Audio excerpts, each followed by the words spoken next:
Amém. Irmãos, Salmo de número 73, amém? Está no meio da Bíblia. Mantenha a Bíblia aberta, por favor. Aqui. Irmãos, estou muito feliz hoje pela visita do meu primo aqui, o Wendel, veio nos visitar, da sua esposa Sirlene, sua filha Sofia. Amém? Deus abençoe. Todos acharam, irmãos? 73.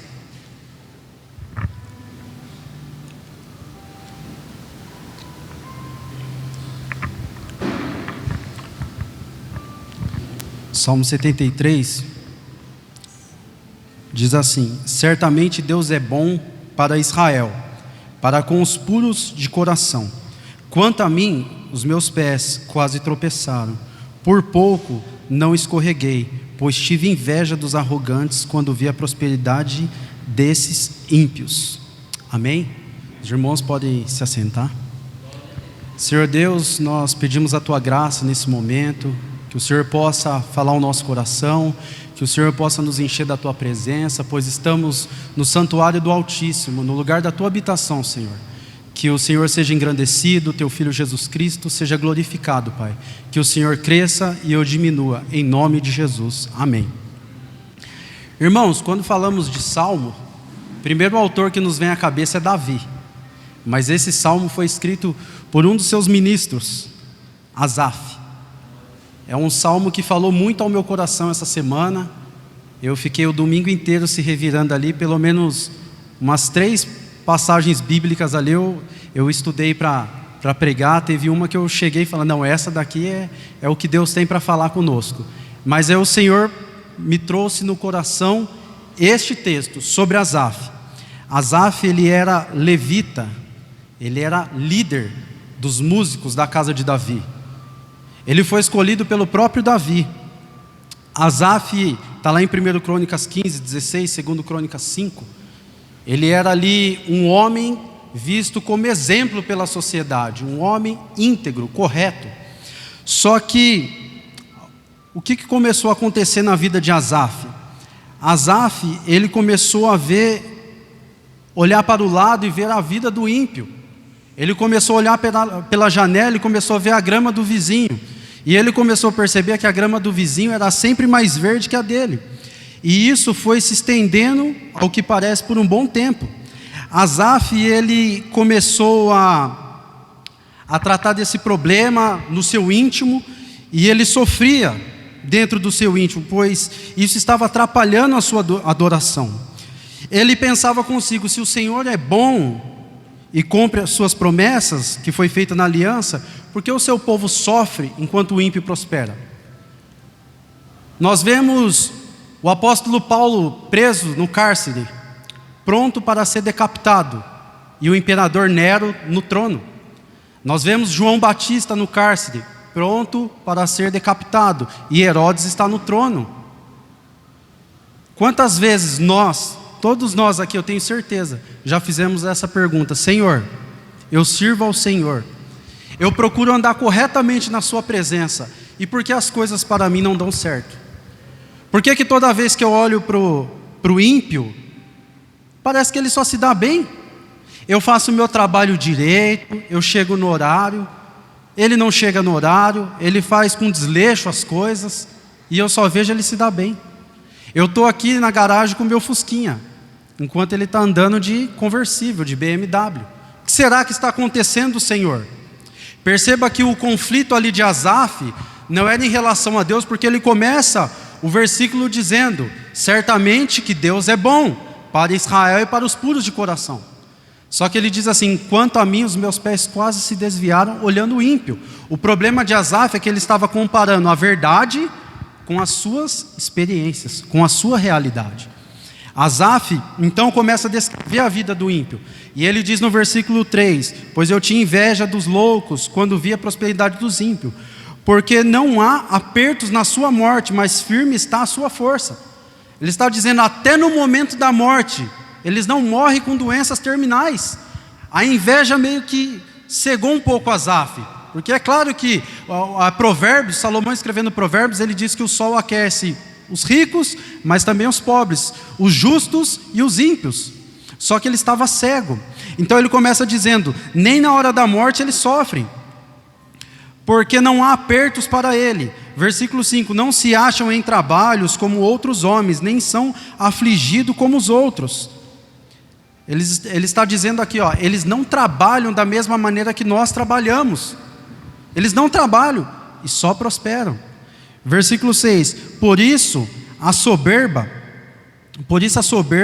os cerca como um colar. Eles gostavam de ostentar essa vida, como se fosse um colar, ele está dizendo. Além deles fazerem tudo o que é de errado e mesmo assim conquistarem as coisas, eles gostam de esfregar isso na cara da sociedade. Os olhos deles estão inchados de gordura, ou seja, só vejam maldade. Eles têm mais do que o coração pode desejar. Ele está dizendo: olha, eu tenho o necessário, e às vezes até o necessário me falta, porém eles têm até mais do que eles necessitam. São corrompidos e tratam maliciosamente de opressão, falam arrogantemente, põem as suas bocas contra o céu e as suas línguas andam pela terra. Está dizendo, além deles trabalharem menos do que eu, eles trabalham de forma injusta, de forma imoral, ilegal, ilícita, e eles prosperam. E o que mais que eles fazem? Eles blasfemam contra o Senhor. Eles blasfemam contra o Senhor, eles maldizem o Senhor e eles continuam abençoados. E eles dizem: como que Deus irá saber? Versículo 11: há conhecimento do Altíssimo? Eis que estes são ímpios e prosperam no mundo, aumentam em riqueza. E eu, versículo 14, todos os dias sou afligido a cada manhã. Do versículo 2 até o versículo 14, como diz o nosso ditado atualmente, só história triste. Só história triste. Segundo o historiador Flávio Joséfo, ele tinha participado de um culto abençoado, onde a glória de Deus desceu, a Shekinah de Deus desceu. E ele chega na sua casa e comunica a sua esposa, falando que o culto foi uma bênção. E a sua esposa então olha para ele e diz: foi uma bênção lá, e aqui dentro, você já viu como que está? Olha o seu filho enfermo, olha o nosso armário como está vazio de mantimento. Que Deus é esse? Que Deus é esse? Então ali começa a gerar um conflito interno em Asaf. Deus é bom, mas eu não estou vendo a sua bondade dia a dia. Ele estava olhando as coisas com um olhar natural, com um olhar carnal. Ele estava se igualando ao ímpio, e ele começou assim a se igualar ao ímpio. E para Asaf era muito difícil, porque ele era um levita, e os levitas não receberam herança. Os levitas, as 11 tribos receberam herança, e os levitas iam ser dependentes das 11 tribos, viverem de doações. Então imagina, para Asaf, ele dependia dos outros para viver. E ele começou esse conflito, e esse conflito começou a atrapalhar o quê? A sua adoração. Como que ele vai adorar dessa maneira? Essa é a vida do ímpio.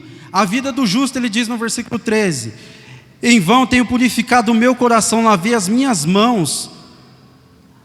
Além disso, Deus sabe que fez uma aliança e prometeu. A expressão coração limpo não significa sem pecado, mas inteiramente comprometido com o Senhor.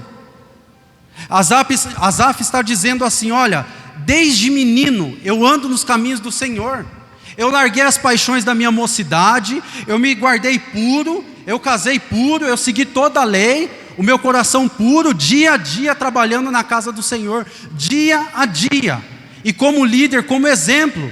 E ele chega a dizer que ele quase falou isso, versículo 15: se eu dissesse isso a alguém, eis que ofenderia a geração dos jovens. Olha a sabedoria desse líder. Ele está dizendo assim, se eu começasse a externar esse conflito que havia dentro de mim, eu ia desfazer tudo aquilo que eu havia feito durante anos. Tudo aquilo que eu louvei, que eu preguei, que eu dei testemunho acerca do Senhor, seria desfeito. É a mesma coisa um pregador, e por isso temos que ser sábio. Quantos de nós não temos conflitos dentro de nós, muitas das vezes? Mas não podemos chegar aqui e expor esses conflitos antes de serem resolvidos. Ele pensou na geração, ele falou: eu sou o líder desses jovens, dessa geração. e depois de mim haverá uma próxima geração. Então, se eu externar esse problema, se eu trazer a público, o que eles vão dizer? Então significa que tudo aquilo que você nos ensinou, que você cantou, que você falou, que você dizia porque Deus é bom e a sua misericórdia dura para sempre, foram por água abaixo. Então ele fala, isso dentro de mim me afligia. Ele guardou com ele. E o problema que ele guardou com ele estava tentando achar solução na comparação com os ímpios, e quanto mais ele se comparava aos ímpios, mais ele ia ficando fragilizado, mais a sua alma ficava atribulada.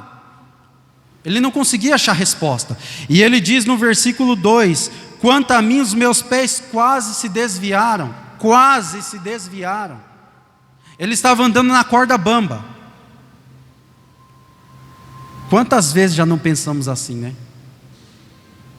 Certa vez, e eu sempre usava esse salmo para explicar, mãe, amigo no serviço, falou assim, você vê, a gente trabalha certo, a gente está fazendo o que é certo, e olha lá como que está a vida do outro. Ele fala aqui, que os ímpios eles fazem trapaça, eles não seguem uma vida correta, eles não trabalham direito, eles são corrompidos, se vendem. É o cenário que nós estamos vendo hoje, da política. O que nós falamos, olha lá, eu ouvi um certo relato de um político que ele falou assim, chegam políticos lá com intenção em Brasília de fazer boas coisas, sabe, com vontade de ajudar o povo, mas aí eles começam a olhar para o lado, como Asaf, e eles começam a ver, olha, aquele ali não faz nada pelo povo, ele só rouba o povo, e o povo, igual Asaf diz aqui, e o povo ainda celebra essas pessoas. E o que essas pessoas começam a fazer, esses políticos? Começam a se corromper também. Então Asaf diz, olha, os meus pés quase se desviaram. Eu tive um problema, até certo tempo atrás, com isso. Um exemplo, nós estamos aqui, dependemos de ofertas para manter o templo do Senhor. Dia após dia, luta. Estamos aqui pregando a palavra de Deus, não estamos inventando artimanhas para atrair as pessoas, inventando coisas que a Bíblia nunca mencionou para atrair uma multidão, não estamos deixando de falar a respeito de santidade, das coisas que a Bíblia nos anuncia, que a Bíblia nos diz que devemos falar. Estamos aqui, fiéis à palavra de Deus, e aí nós olhamos uma igreja distorcendo completamente a palavra de Deus, fantasiando as coisas de Deus, e o templo luxuoso, não é nem um templo confortável, é um templo luxuoso. Eles não necessitam de oferta para manter o lugar é deles, andam sempre bem vestidos, carros importados, e sempre pregando um evangelho contrário à palavra de Deus. Aí você olha nos púlpitos, falsos profetas, nem a Bíblia não abrem na hora de pregar, falam somente de si mesmo, ou falam aquilo que as pessoas querem ouvir. Dentro de mim, irmãos, uns anos atrás, isso também começou a gerar um conflito. Falei, Senhor, mas eu estou lendo a Tua palavra, eu me esforço para ser fiel à Sua palavra, para expor a Tua palavra com fidelidade, Senhor. E muitas das vezes, o que acontece? As pessoas dizem, olha irmão, Deus abençoe, mas nós vamos ficar com esse daqui. Por que nós vamos ficar com esse daqui? Porque esse daqui, quando ele vem aqui, ele fala de milagre, de não sei o que, ele revela o RG, né? Não sei para que revelar o RG, se a gente já sabe o número, mas ele revela tudo e a multidão vem. Eu sei que não é bíblico, mas a gente faz porque o povo vem. O irmão é uma bênção. Já preguei em algumas igrejas que eu ouvi isso, o irmão é uma bênção. O irmão leu o texto, explicou, nossa, foi uma bênção, mas nunca mais voltei. Por quê? Aí eu pensava dentro de mim, como ele disse assim, quase me desviei. Versículo 13. E o meu trabalho, na verdade, que em vão tenho purificado o meu coração. Ou seja, ele está dizendo, tudo que eu vivi durante a minha vida, tudo que eu prego, que eu canto, tudo foi em vão. Sabe, eu cheguei a pensar, Senhor, será que eu não estou perdendo tempo? Ele falou isso. Nesse versículo 13, ele está querendo dizer isso, eu acho que eu estou perdendo tempo, eu acho que eu perdi tempo em falar das coisas do Senhor, porque eu falo e nada acontece, só na vida do ímpio. E eu fiquei com isso dentro de mim, irmãos, até que eu achei a resposta, assim como Asaf. Eu falei: Senhor, é melhor eu ficar só estudando a palavra. Eu praticava artes marciais, eu falei: eu vou voltar a lutar, eu leio a palavra, se precisar eu toco, mas eu acho melhor, porque a gente prega e parece que, sabe, Senhor, só aqueles que não levam a palavra de Deus com fidelidade, parece que só eles prosperam. Não no sentido financeiro, mas parece que a multidão só quer ouvir essas pessoas. Aí você diz assim: irmão, talvez você não era um homem fervoroso. Você conhece Elias? 1 Reis capítulo 17, um homem que fez descer fogo do céu. Um homem que estava sentado no monte, o rei Acabe falou: um exército de 100 homens, e o seu general vai lá e fala para Elias que eu quero falar com ele. Acabe mandou dizer. Elias, sentado no alto do monte, disse assim: Acabe quer falar comigo? Falaram: sim, desça agora. Elias falou: se eu sou homem de Deus, que desça fogo do céu e consuma todos vocês.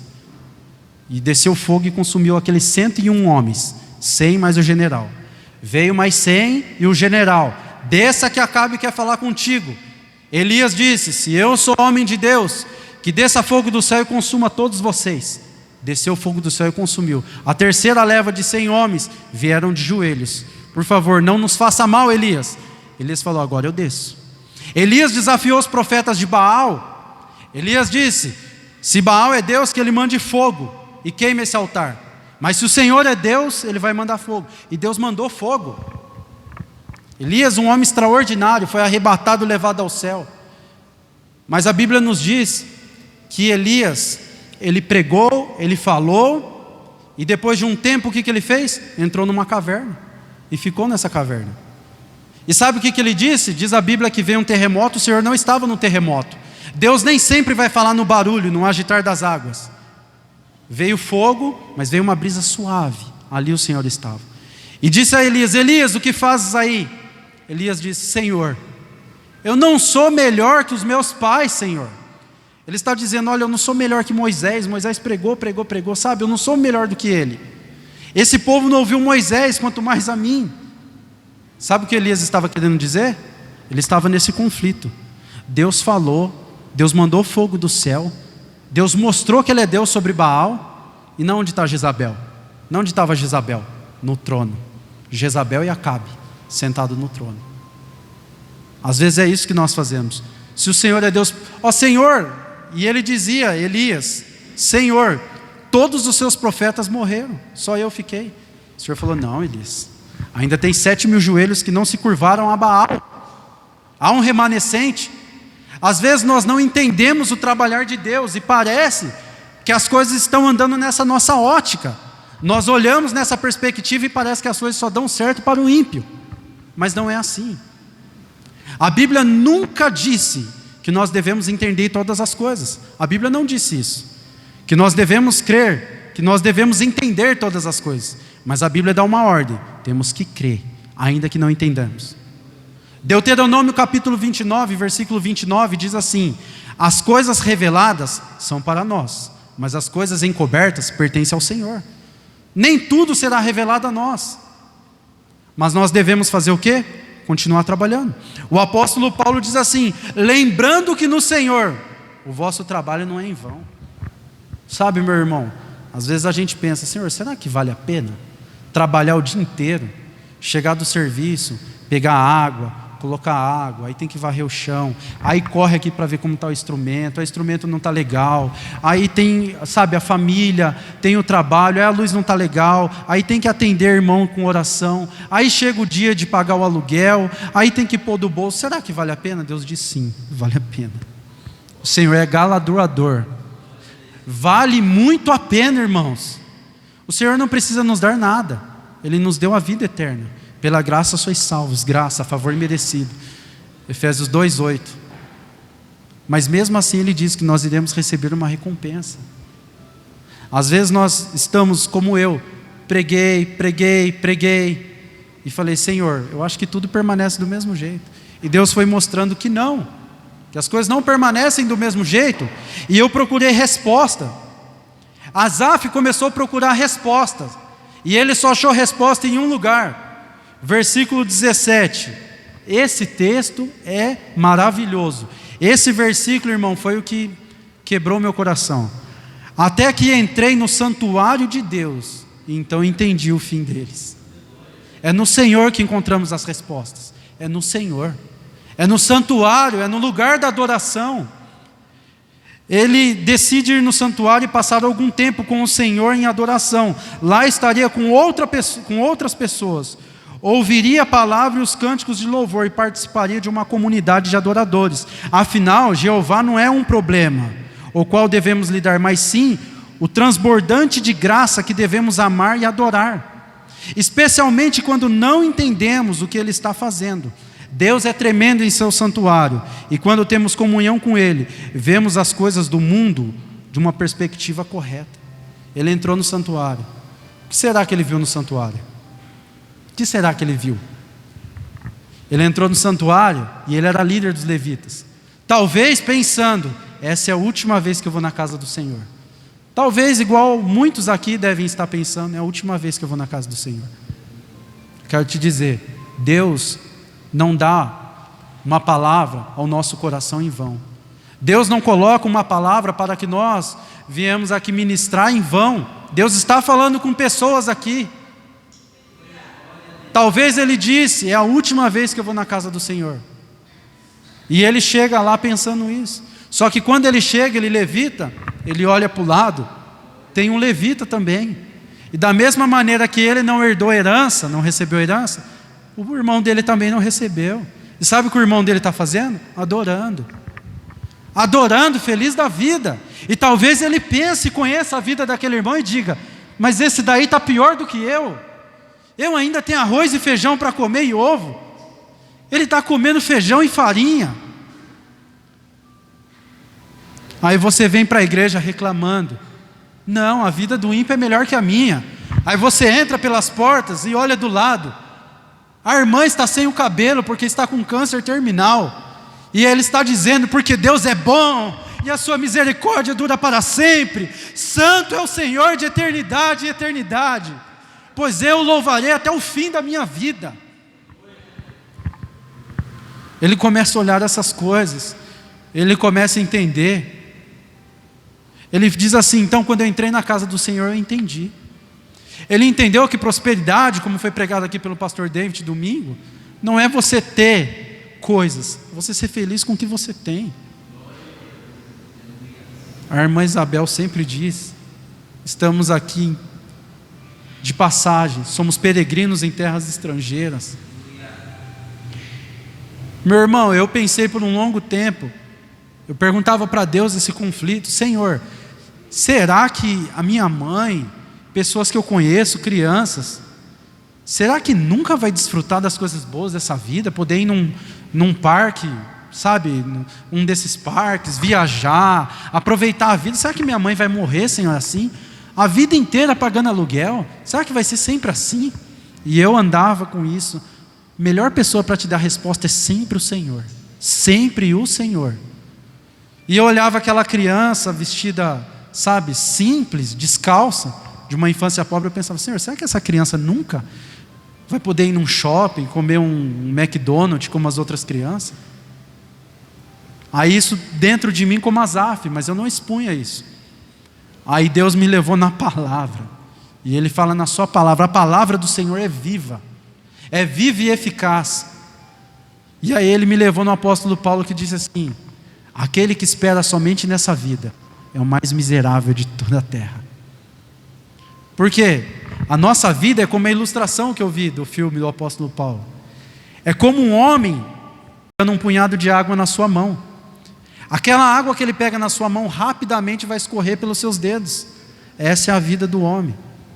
Mas o reino de qual eu falo é toda aquela extensão de mar. É isso que o Senhor tem preparado para as nossas vidas. Iremos viver aqui apenas um momento. Não é pecado ter prosperidade. Deus abençoou muitos homens. Jó era o homem mais rico da sua terra. Abraão era próspero. Salomão era rico.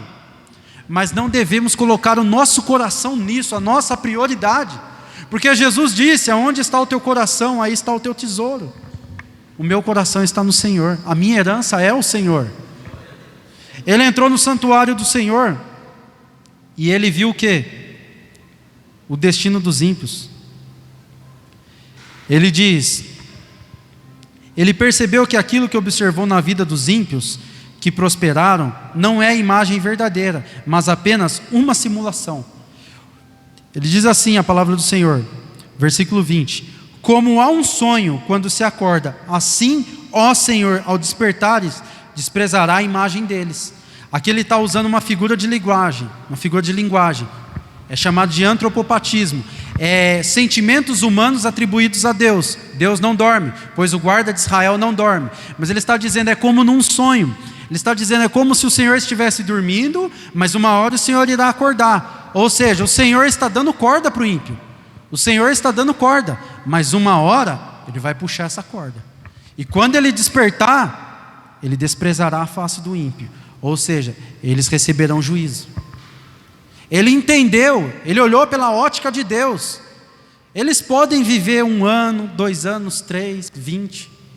Tem um escritor chamado John Bunyan, escreveu o livro O Peregrino. Ele disse assim, o homem pode desfrutar de muitos prazeres dessa vida, de todos os prazeres dessa vida, e até morrer feliz, mas 1 minuto no inferno fará ele esquecer de tudo que ele viveu nessa terra. Foi isso que ele entendeu, que o ímpio, ele prospera, ele vive, ele blasfema de Deus, e parece que Deus está dormindo, como num sonho, mas Deus não está dormindo. Deus tem o momento certo de agir, e no momento certo, ele vai se levantar num trono, não como cordeiro, mas como leão, e quando ele rugir, Apocalipse disse, que quando o cordeiro aparecer, os homens irão correr, irão implorar para que os montes caiam em cima deles. Esse vai ser o dia mais tremendo da história, a volta do Filho do Homem. Ele diz, ele começa a entender, e ele entende que o Senhor desprezará a imagem deles. Ora, no mundo passa bem como a sua concupiscência, 1 João capítulo 2, 17.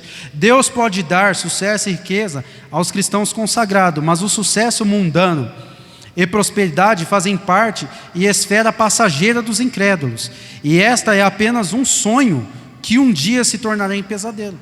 Ou seja, eles estão vivendo como se fosse um sonho, é tudo muito lindo, mas é como se fosse uma simulação. Uma hora eles vão acordar para isso, só que eles vão acordar quando já for muito tarde. Ele compreende que Deus tem um destino melhor para as nossas vidas. Ele compreende que o maior tesouro quem tem somos nós e não ele. Versículo 23 e 24, nós vemos uma quádrupla riqueza do justo, 4 riquezas do justo. Versículo 23 e 24 diz assim, contudo, sempre estou contigo. Primeiro tesouro, ele tem paz. O justo, ele tem paz, porque ele sabe que o Senhor sempre está comigo. Se Ele está comigo, nada poderá me acontecer, a não ser pela sua vontade. A tempestade, ela vem no barco, mas quem está no barco é Jesus. E se Ele está no barco, o barco não afunda. Então Ele está dizendo, o Senhor sempre está comigo, Ele tem paz. Segundo tesouro, Ele diz, tomas a minha mão direita e me sustenta, segura na minha mão. Ele tem um apoio de Deus. O justo, ele tem um apoio de Deus, ele é fortalecido por Deus. Terceiro, guia o caminho, tu me guiarás. Versículo 23 e 24, ele guia o meu caminho. Ou seja, eu tenho um futuro certo. Esse é o tesouro do justo. Esse é o terceiro tesouro do justo. Eu tenho um futuro determinado pelo Senhor. Os meus dias foram escritos na palma da mão do Senhor. Ou seja, não importa como você vai chegar lá, mas você vai chegar, porque quem escreveu a sua história foi o Senhor, e Ele não erra.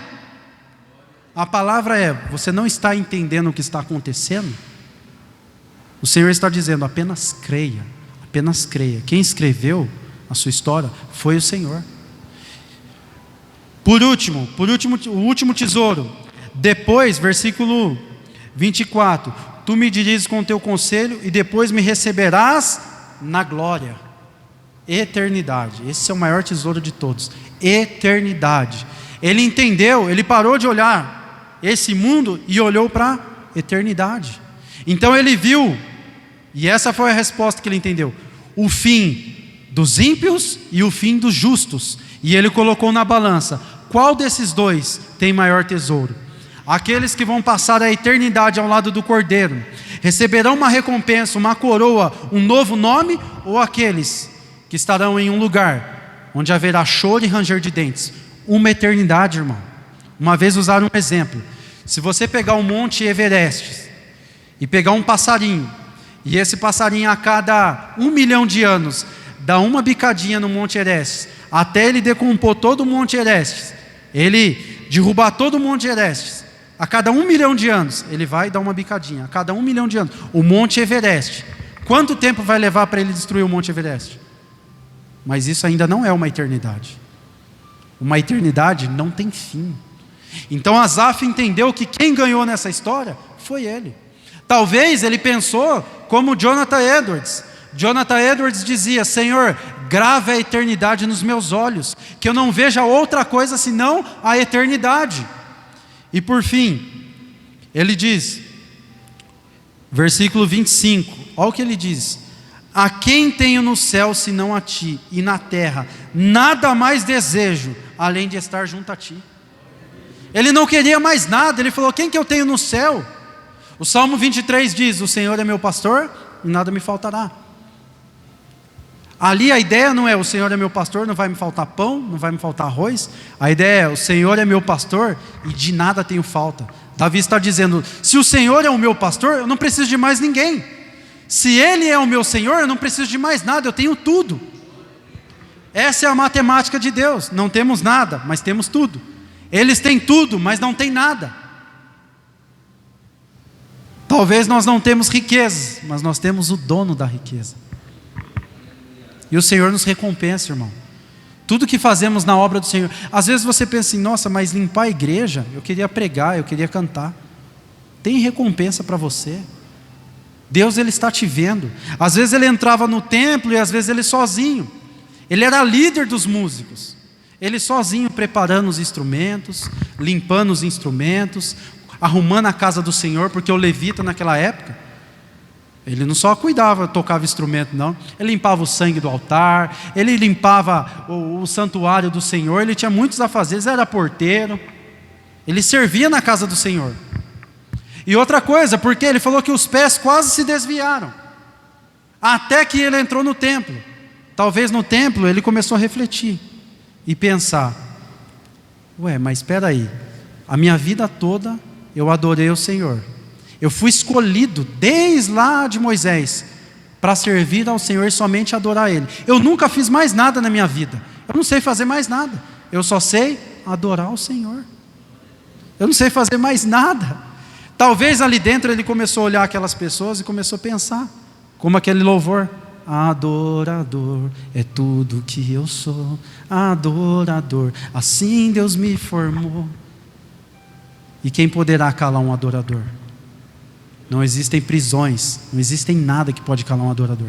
Somos adoradores. Fique de pé, irmãos.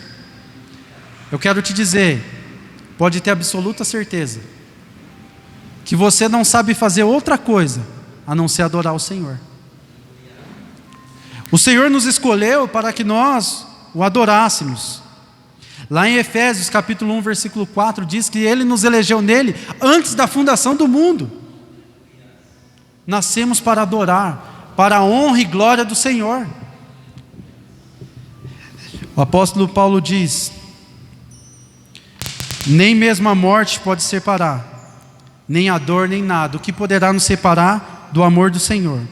Nem mesmo a morte pode separar o povo de Deus de suas bênçãos, pois o espírito vai para o céu, a fim de estar com o Senhor, e o corpo espera pela ressurreição da terra.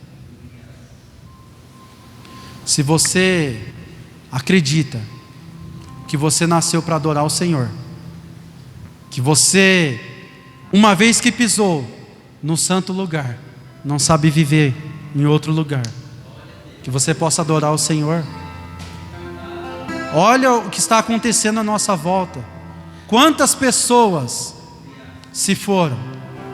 Eu ouvi o relato de um homem dizendo assim, é um texto: eu sou um homem milionário, mas tem uma coisa que eu não consigo comprar, e tão simples: o ar. Ele não conseguia respirar por causa da Covid, faltava ar nos pulmões, ele não conseguia respirar, porque isso daí o dinheiro não compra, é algo que vem do Senhor. E você tem isso dentro dos seus pulmões, dentro do seu pulmão. Você tem ar nesta noite, você pode adorar o Senhor. Talvez você não sabe o dia de amanhã como vai ser, você não tem trabalho, dentro da sua casa está tudo difícil, mas é aqui que você encontra a resposta. E o Senhor trouxe essa palavra para você. A Bíblia diz: quem tem ouvidos ouça o que o Espírito diz à igreja. Quem tem ouvidos, esse quem tem ouvidos significa aqueles que são meus, porque o apóstolo Paulo diz em 1 Coríntios 2, 13 e 14, as coisas naturais, o homem natural só compreende as coisas naturais, as coisas carnais. Agora o homem espiritual compreende as coisas espirituais, porque ele é espiritual. O carnal não. Se você está ouvindo a voz do Senhor nesta noite, porque Ele trouxe essa palavra para você, é porque você é escolhido. Como disse o apóstolo Pedro: para quem iremos nós? Não há outro lugar que você possa ir. Você nasceu para adorar, você foi escolhido para adorar. Não tinha lugar que Asaf pudesse ir. Como Jonas, ele não poderia fugir da presença do Senhor, se esconder em um porão. Ou como Elias dentro de uma caverna. Deus, ele vai lá e te acha e diz: você é meu, eu te escolhi. Nem que ele tenha que subir a montanha, te colocar nos ombros, assim como fez com a ovelha perdida, mas você é escolhido dele. E ele disse: as ovelhas que o Pai me deu, nenhuma delas eu perderei. Quem já pisou no Santo dos Santos não sabe viver em outro lugar. Que você possa glorificar o Senhor nesta noite, como se não houvesse amanhã. Viva como disse o Senhor em Mateus 6: deixe um dia após o outro dia. Na pandemia eu fiquei desempregado, e todos os dias que eu ia dormir, eu dizia para o meu filho e para minha esposa: amanhã é outro dia.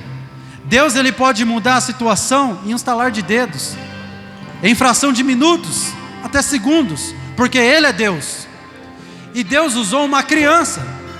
Eu sempre estou ensinando a palavra do Senhor para o meu filho.